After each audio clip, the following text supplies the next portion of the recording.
Itulah sholat yang sebenarnya. Jujur Bapak Ibu. Jadi Bapak Ibu sholatnya sekarang ya. Sholatnya sekarang simbolnya atau hakikatnya?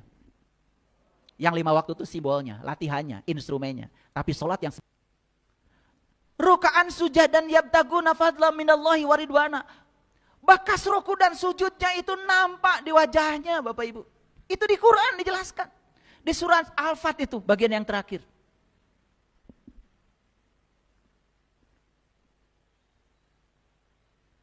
Bekas ruku dan sujudnya nampak di wajahnya. Bukan hitam. Serem. Itu kayaknya salah karpet itu. Makanya dijamin kalau sholat di masjid saya nggak akan hitam. Mahal. 600.000 1 meter. Jadi kenapa ada yang tanya sama saya, kenapa ayah karpetnya tebal banget? Supaya nggak hitam. Kalau hitam kan harus pakai skincare. Bekas ruku dan sujud nampak di wajahnya. Wajahnya itu penuh dengan kelembutan. Maka dalam ajaran tantra, sentuhlah matamu selembut bulu ayam. Itu ajaran Buddha sebetulnya. Tapi saya sangat kagum dengan ajaran itu. Sentuhlah matamu selembut bulu ayam. Maksudnya apa? Maksudnya, pandanglah semua orang dengan kelembutan dan cinta. Jangan mandang orang lain dengan curiga dan penuh dusta. Coba, amalkan itu Bapak Ibu. Sentuh matamu selembut bulu ayam. Pandang semua orang lain dengan cinta, tanpa curiga. Luar biasa. Lihat seorang istri yang memandang suaminya selalu curiga. Tidak indit. Pulangkan saja pada ibu bapakku. Tapi yang memandang dengan kelembutan dan cinta, tidak ada curiga. Coba perhatikan, hadiahnya cinta. Udah saya sampaikan ya, di buku saya ya, yang berjudul Menciptakan Surga dalam Pernikahan. Baca buku itu. Udah saya uraikan semuanya. Bagaimana cara merumah tangga yang bagus. Itu bukan teori, hasil praktek saya dengan istri saya. Selama 35 tahun kami menikah. Praktek, saya udah tulis semua di situ, pengalaman. Makin tua seperti ini, ya. Saya dengan istri saya satu usia. Satu kelahiran, sama-sama tahun 67. Kita malah menjadi semakin saling menitipkan. Teman bicara yang asik. Saya kalau dengan istri saya di kamar tidak pernah pegang HP. Ngobrol. Asik. Ngobrol tentang kehidupan, ngobrol tentang anak-anak, ngobrol tentang cucu. Makanya meluangkan waktu dengan orang-orang yang kita sayangi, itu bukan kesia-siaan. Coba kalau masuk kamar, jangan pegang HP. Wah, satu sekedeng. Dia mau di kamar dua-duaan ngurus HP. Pasangan nanya nggak dijawab. Orang lain nanya dari seberang sana dijawab. Kumari marane. Pegawaian teh. Rek itu wae. Lanjut ya. Apa katanya kata Quran? Fawailul lil musallin. Celaka siapa? Yang sholat. Tahu nggak jawabannya? Karena sholatnya cuma raganya saja. Ketika sholat tidak ngomongin orang, kan habis sholat. Karena cuma raganya. Kalau sholat dengan jiwanya lahir batin Bapak Ibu, itu sudah dijelaskan di Quran. Bahkan setelah sholat, dia pun tetap sholat. Dialah yang sholatnya daim. Perhatikan saya. Mau ngomongin orang? Gak boleh. Itulah sholat. Mau korupsi di kantor? Gak boleh. Bukan hak saya. Itulah sholat. Itulah sholat yang mencegah dari perbuatan keji dan munkar. Sholatnya sepanjang waktu. Setiap mau melakukan apa-apa, dia selalu ngerem. Itulah sholat. Rem sampai kamu tidak melakukan perbuatan keji dan munkar. Itulah sholat yang sebenarnya. Jujur Bapak Ibu. Jadi Bapak Ibu sholatnya sekarang, ya. Sholatnya sekarang, simbolnya atau hakikatnya? Yang 5 waktu itu simbolnya, latihannya, instrumennya. Tapi sholat yang sebenarnya sepanjang waktu. Yuk sekarang saya ajak Bapak Ibu. Yuk pada sholat setiap saat. Ulangi, pada sholat setiap saat. Mau berbicara yang buruk, langsung direm dari dalam. Enggak, langsung sholat. Mau memikirkan yang buruk-buruk, curiga sama orang, tidak. Langsung sholat. Nah, sholat ini yang tidak kita lakukan. Sholat yang di pasar, sholat yang di kantor, sholat yang di kehidupan, yang di dapur, di ruang makan, di rumah, itu sholat yang belum dilakukan. Kita hanya terjebak di sholat formal, seolah-olah kita sudah sampai. Padahal itu baru instrumen. Tujuan akhirnya adalah mencegah perbuatan keji dan munkar. Jadi berapa waktu Bapak Ibu sholat? 5 waktu. Ketika sholat bagus Bapak Ibu, gak ngomongin orang. Kan habis itu. Nah sekarang mari kita bertekad. Saya akan sholat sepanjang waktu. Bapak Ibu, saya sudah mempraktekkan sholat sepanjang waktu. Ada orang susah, bantu sholat.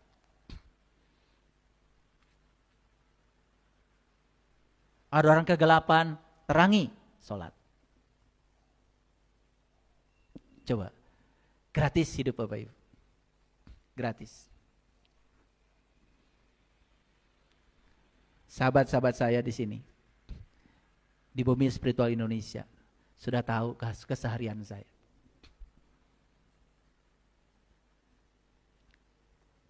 Saya baru mikir alpukat aja udah datang 1 peti.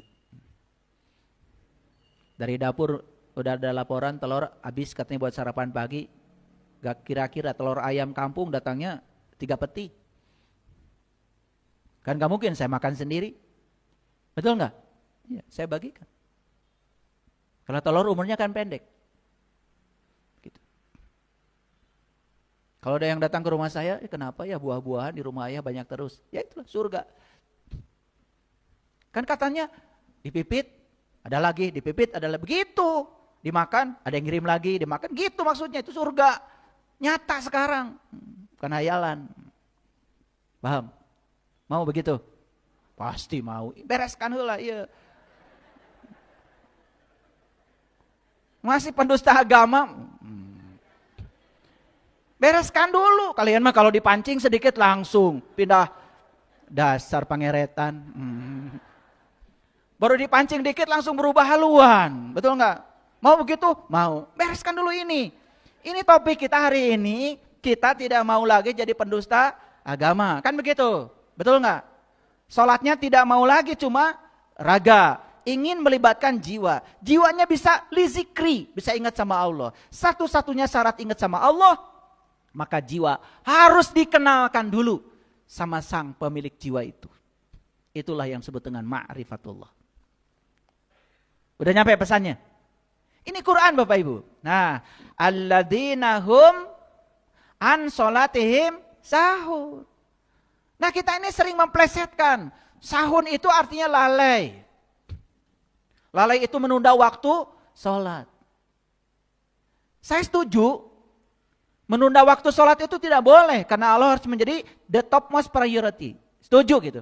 Tapi jangan menganggap kalau sudah sholat tepat waktu sudah selesai. Karena sahun yang sebenarnya adalah lupa. Catat. Sahun itu bukan lalai, lupa. Lupa pada siapa?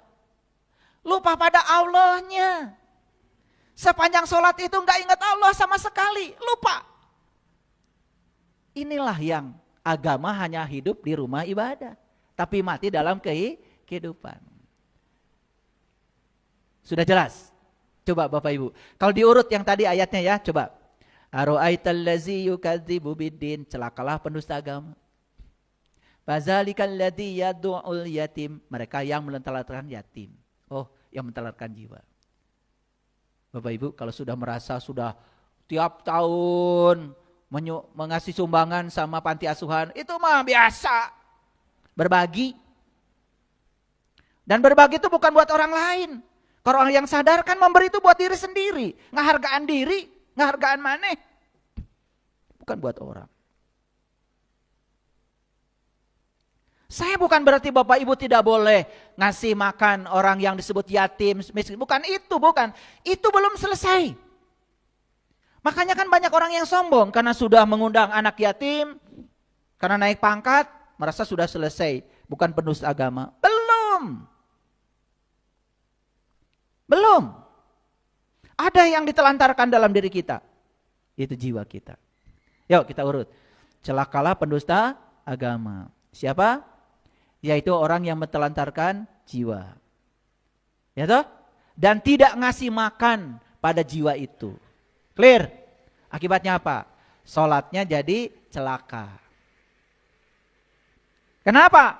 Karena sholatnya lupa. Lupa pada siapa? Lupa pada esensi sholat. Kan sholat itu jelas di Quran. Ya. Innani anallah la ilaha illa ana fa'budni wa aqimis sholata li zikri. Sholat itu li zikri, mengingat kepada Allah. Nah sepanjang sholat jujur Bapak Ibu, apa yang Bapak Ibu ingat? Sok lah, rekam mana? Dan saya tuh udah tahu Bapak Ibu teh, yang ada di kepalanya tahu ya. Cuman kan saya mah tidak boleh membukakan aib orang lain. Tahu? Rek ngaku naon ge nyaho. Tapi saya juga kagum ya. Banyak orang-orang yang punya pondok pesantren datang ke rumah saya bicara secara pribadi dulu. Ketika saya sampaikan ayat-ayat begini, meneteskan air mata. Berarti saya ya yang masih begitu. Saya salami, kamu jujur. Kagum saya sama begitu. Kamu sudah jadi danau, kamu sudah jadi laut yang rendah, siap menerima air. Mereka yang masih seperti gunung batu, tegak, gagah, pakai topeng, merasa paling soleh, paling suci. Padahal ketika sholat juga ngawur yang diingat yang lain. Tapi nggak mau jujur, selamanya sholatnya seperti itu. Orang yang berani sesat, tidak akan tersesat. Tapi orang yang tidak berani tersesat, selamanya tersesat. Jadi sahun itu apa artinya Bapak Ibu? Lupa. Lupa pada siapa? Makin jelas atau makin tidak jelas? Oke. Sering Bapak Ibu baca ayat ini? Sering dalam sholat? Ya? Kenapa sering baca ayat ini? Tertarik ya. Tertarik karena pendeknya. Keren ya Bapak Ibu. Pokoknya keren. Alladzina hum yuraun. Ini orang ini cuma ria aja. Ingin disebut muslim, ingin disebut sudah sholat, ingin disebut ahli surga. Lihat loh. Jika perlu digosok-gosok. Ada katanya diganjal pakai batu. Wih, luar biasa. Nyeri sirah tuh. Ria itu apa? Ria itu ada dua. Ada ria nifak, ada ria adat. Ria adat melakukan sesuatu karena kebiasaan. Ria nifak lebih bahaya lagi, melakukan sesuatu karena bermuatan. Dia sholat tahajud karena bermuatan. Karena lagi ada masalah. Kan gak ada masalah gak tahajud. Makanya tambah banyak masalahnya. Karena yang menarik dia tahajud kan masalah, bukan Allah. Ini pengumuman ya, yang suka tahajud karena banyak masalah. Tambah banyak masalahmu. Like attracts like. Harusnya tahajud dia karena Allah, bukan karena masalah. Ada masalah gak ada masalah, mau tahajud dia tahajud aja. Ini tahajudnya kalau ada masalah. Makanya begitu bangun tengah malam, kan malaikat langsung bangun juga. Tumben. Pasti 2 rakaat kata malaikat, betul gak? Iya. Udah gitu, doanya udah ditulis ternyata banyak sekali ya. Minta ini, minta itu kata Allah. Semakin banyak kamu minta, semakin tahu aku kata Allah. Kalau kamu tidak merasa diberi selama oleh aku. Kan disuruh bersyukur aja kan. Syukuri apa yang ada. Nikmati semua anugerah Allah. Luar biasa. Makanya syukur yang bisa melipat gandakan semuanya. Wa yamna'unal ma'un, dan enggan memberikan bantuan. Nah, Bapak Ibu perhatikan saya. Kita membantu orang di panti asuhan, membantu orang yang tidak punya beras, itu masuknya ke ayat yang kelima. Wa yamna'unal ma'un. Kita memberi bantuan pada mereka yang butuh bantuan. Belum membebaskan kita dari apa? Sebagai pendusta agama. Clear sampai sini? Ya. Masuk ya surat Al-Maun ini. Nah, mari kita baca sedikit. Coba Bapak Ibu renungkan ayat ini. Sesungguhnya orang munafik itu menipu Allah. Orang yang menipu itu kan seperti menghadap padahal enggak. Coba kalau tukang tipu kan ketemu kita. Betul enggak? Yang dibicarakannya biasa. Ini wajah tu wajhalilladzi fataras samawati wal ardh, kan begitu tukang tipu. Padahal aku hadapkan wajah batinku kepada Zat yang telah menciptakan langit dan bumi. Kan gitu kalian kalau sholat. Padahal pikirannya udah ngawang-ngawung kemana. Mulutnya aja yang kupat kapit seperti itu. Itu namanya menipu. Menipu itu menghadap tetapi sudah punya agenda lain. Tukang tipu kan begitu. Menghadap kayak mau bisnis dengan kita padahal mau menipu. Paham gitu? Coba kata-katanya luar biasa. Ya, sesungguhnya orang munafik itu menipu Allah dan Allah akan membalas tipuan mereka. Bukan Allah yang membalas. Dia sebetulnya sedang menipu dirinya sendiri. Dia dibalas oleh hukum alam. Apa tipuannya orang munafik? Dan apabila mereka berdiri untuk sholat, wa iza qamu ila sholah qamu kusala, mereka sholatnya malas. Ini ada yang terketik sama saya, ada S-nya. Malas. Gak sengaja saya. Kok saya bilang barusan S-nya ada 2. Malas. Malas itu karena tidak merasakan nikmatnya Bapak Ibu. Coba, Bapak Ibu malas makan karena tidak bisa merasakan nikmatnya makanan. Bapak Ibu disuguhi makanan yang bukan kesenangannya, pasti malas. Tidak bisa menikmati. Nah, malas itu karena kita tidak bisa menikmati. Sholat cuma menggugurkan kewajiban saja. Bayangkan sholat yang kayak gitu. Hanya tumbuh di rumah ibadah, hidup di rumah ibadah, tapi mati di ruang kehidupan. Diulangi lagi di ayat ini ya. Wa iza qamu ila shalah qamu kusala yuraunan nas. Sholatnya itu cuma ria aja di hadapan manusia.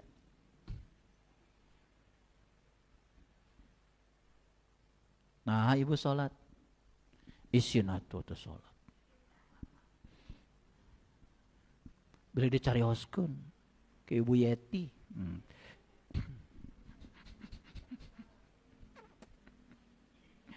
Nah, yang terakhir Bapak Ibu, perhatikan kata-kata saya. Ini kata-kata Quran. Wala yazkurunallaha illa qalila. Dan tidaklah mereka mengingat Allah kecuali sedikit sekali. Saya sampaikan ayat ini buat mereka-mereka yang sok alim, sok suci, yang suka ngomentari orang yang tidak sholat karena merasa dirinya sudah sholat. Yuk kita periksa. Kata Quran, orang munafik itu bukan yang tidak sholat, tapi yang sholat. Cuma sholatnya apa? 1, malas. Tidak menikmati karena tidak tahu rasanya. Tidak tahu siapa yang disembahnya. Sholatnya cuma raganya saja. Jiwanya ditelantarkan. 2, sholatnya cuma untuk ria di hadapan manusia. 3, sholatnya tidak mengingat Allah kecuali sedikit sekali. Sedang sholat saja gak ingat sama Allah. Apalagi di luar sholat. Sedang sholat saja sudah melupakan Allah. Sahun. Bapak Ibu lihat saya semuanya. Sholat itu bukan soal baju. Betul, kalau kita dalam sholat baju kita harus yang terbaik. Tapi jangan merasa kalau bajunya sudah yang terbaik, itu sudah sholat. Yuk sekarang, perbaiki baju kita yang di dalam. Saya selalu mengajak ini kenapa? Aduh, saya memimpikan suatu saat kalau orang sholatnya sudah benar, sebagaimana tuntutan Rasulullah SAW. Sholat itu benar-benar bisa mencegah manusia dari perbuatan keji dan munkar. Masih ingat wudhu yang tadi? Masih ingat. Nah, makanya inilah perintah sholat. Perhatikan sekali lagi. Bacalah apa yang telah diwahyukan kepadamu. Ini Quran surat Al-Ankabut ayat 45. Yang tadi tentang orang munafik itu yang sholat, itu surat An-Nisa ayat 142. Silahkan. Bahkan di An-Nisa 145 Allah mengatakan, Ya. Tempatnya orang yang sholat tapi munafik itu adalah neraka. Dan saya sudah jelaskan ya, neraka itulah di sini, saat ini, sekarang. Gampang marah neraka, gampang tersinggung neraka. Itulah neraka. Saya jujur mau tanya Bapak Ibu, banyak gak orang sepertinya sudah sholat tapi masih gampang marah? Gampang tersinggung. Betul gak kata Quran tempatnya neraka? Betul gak neraka itu saat ini? Eta. Jangan jauh-jauh. Makanya kata Quran surat Al-Ankabut, perhatikan, ini adalah surat terakhir yang saya sampaikan hari ini. Atlu ma uhiya ilaika minal kitab wa aqimis shalah. Bacalah apa yang telah diwahyukan kepadamu yaitu kitab dan dirikanlah sholat. Saya tanya Bapak Ibu, mendirikan sholat dulu, baca kitab dulu? Baca kitab dulu. Kitab itu bukan Quran. Nabi Muhammad sudah baca kitab, Quran belum ada. Kitab itu kalamullah. Kalamullah itu sebetulnya hakikatnya adalah Allah itu sendiri. Berarti ayat ini perintah buat apa? Perintah untuk mengenali Tuhan sebelum kita sholat. Itu intinya. Lanjut. Sesungguhnya sholat itu mencegah dari keji dan munkar. Keren gak Bapak Ibu? Ngikutin ini gak Bapak Ibu sholatnya selama ini? Baca kitab dulu, sholat dulu. Ada yang terlewat gak dari ayat ini? Ada. Pantas gak sholatnya hanya di rumah ibadah, tetapi di dalam kehidupan gak ada sholat? Pantas gak? Yuk, ini ceramah saya ini ya untuk membuka, menyadarkan. Karena ceramah kesadaran. Ini hipnoterapi, bukan ceramah biasa. Kalau ceramah yang biasa ya ikuti aja. Para ustadz, para ulama, para kiai. Saya kan ya modalnya kayak gini. Saya ustadz bukan. Ulama apalagi. Kiai dari mana?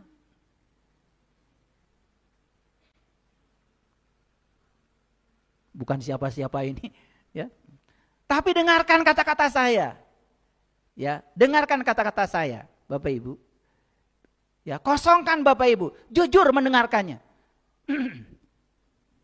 Dan semua orang yang berani untuk mendengarkan kebenaran, mereka sampai pada kebenaran. Bahkan ketika kita tidak mengejarnya, kita bisa sampai. Sekali lagi, bahkan ketika tidak mengejarnya, malahan sampai.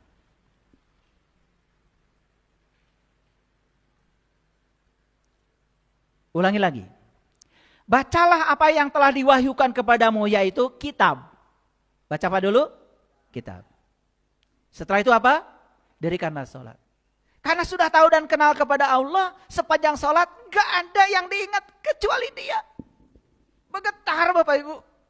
Bisa berjam-jam sholat itu.